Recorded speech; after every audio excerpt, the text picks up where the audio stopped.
shoulders are at his withers.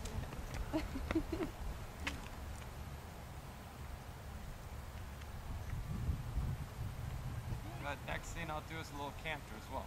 Okay. Now canter is a lot harder on a circle because they have to shorten their outline to such an extreme. Right. And the way he started here, he started really kind of peeling out in the trot.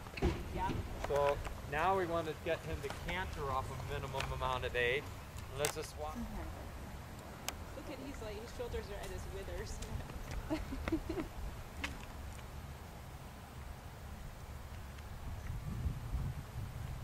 But next thing I'll do is a little canter as well. Okay. Now canter is a lot harder on a circle because they have to shorten their outline to such an extreme. Right. And the way he started here, he started really kind of peeling out in the trot. Yeah. So now we want to get him to canter off a minimum amount of aid. And let's just walk. I'm going to ask him to trot here first. Yeah, he's listening to me, so this is a good start. Usually I would do this in a corner, you know, because it takes away a lot of the bolting areas, all right? But this is where he would bolt. Okay, now I'm going to ask him to canter. I'll do the same thing with the whip. And see, now he's got to figure out his balance. He feels the pressure already. What do you want me to do? What is it? And I'm just going to keep applying the pressure, slapping the ground, whip on the ground harder until he gives me a canter step.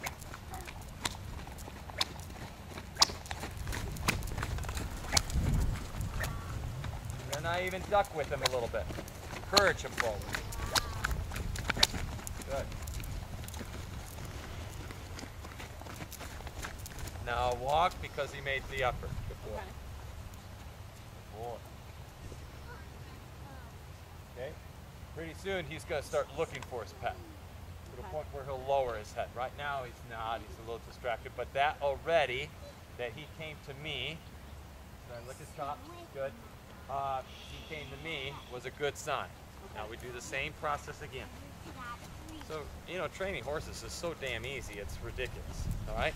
It's just a matter of being disciplined and patient and doing it over and over again. So again, trot.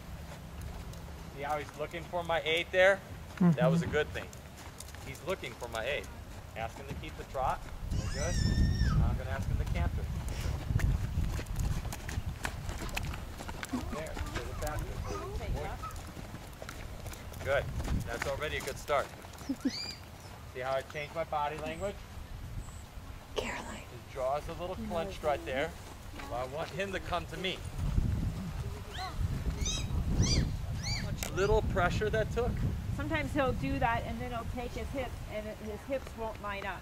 Well, that's not. That's okay? You're splitting ends here. Okay, I kind of thought You that gotta was like... look at him. Okay, all right. Read him. Look Okay. at what he's trying to tell you. Okay. Just because his feet are doing one thing, think about what his brain is thinking. Okay. That's a big improvement, right? So we take note of that improvement. Now we're going to ask him to go the other direction.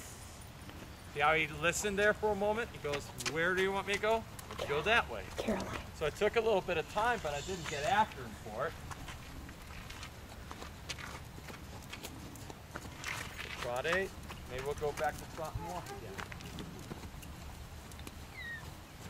So to the right, he bends weaker to the right, like 9 out of 10 horses do. Let's watch how he trots when I bring the size of the circle smaller. So there's different ways a horse is going to evade. He goes out with his haunches, and when I keep him on a circle, he's going to want to get behind the motion. See how he got behind the motion? Yeah. Now I asked him to keep the trot with my whip. I said, no, I want you to stay on a trot on the small circle. Well, see how you could shorten your outline all by yourself. There. See how he's starting to make the attempt with his head and neck? Whoa, no, stay looking over here. I actually try to help him bend to the right a little bit while keeping the trot. Come. There. Come. Come. Come. You see, he had to work a little harder there. Slow it down. Come. Good. There. Good. He's starting to work a little harder. Slow it down. Come. That's it. A little bit more right bend. Come. Well, right now, come. I'm working the left side of his body. And he's not as coordinated as to the left, but he is stretching the left side of his body. Okay. There we go. Good. There, that's significantly improving. Good. Now I'm going to let the circle expand. You see how he'll stretch on his own Yes. now? He's like, thank you. Made it easier. Exactly. See, that's easier for him. Why would he stretch longer on the bigger circle? boy. Well, because the bigger circle doesn't require as much collection as the smaller circle. Right. There we go. Good. Now I'm going to ask him to walk.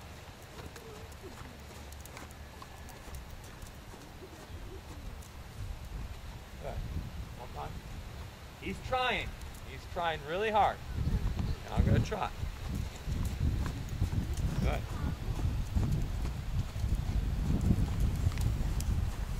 Now I'm going to ask him to walk again. The only reason why he looks to the outside, to the right, is because he's counterbalancing his body. Okay. Come. Come. Come. See how he slips up behind?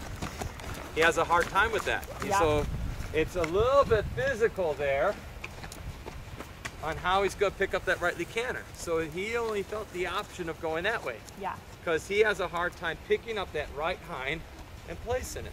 Okay. This is a weakness, bending to the right, you know? Okay. It may be something, you know, physical, but usually every horse has a weakness. Yeah, You know, I went through a directional whole weakness. physical And thing all- down at Haggard just about a month ago, Yeah. and the only thing they came up with is his palmar angle isn't right, and you know, Yeah. give him a little rest. And You know what you do then is you start off on the bigger circle even. You try to canter again. Because on the bigger circle, come, it's going to feel a little bit more comfortable. He's trying. Come. All I want is one strike. There you go. okay, Come. I think Okay, Come. all right. Come. That's it. He's trying. Good. There you go. Good. Good. That's all I wanted. Very good. You wouldn't believe the horse I had just last month that cantered worse than that even. Okay. Okay, So yeah. and he's strengthened up. He does just fine.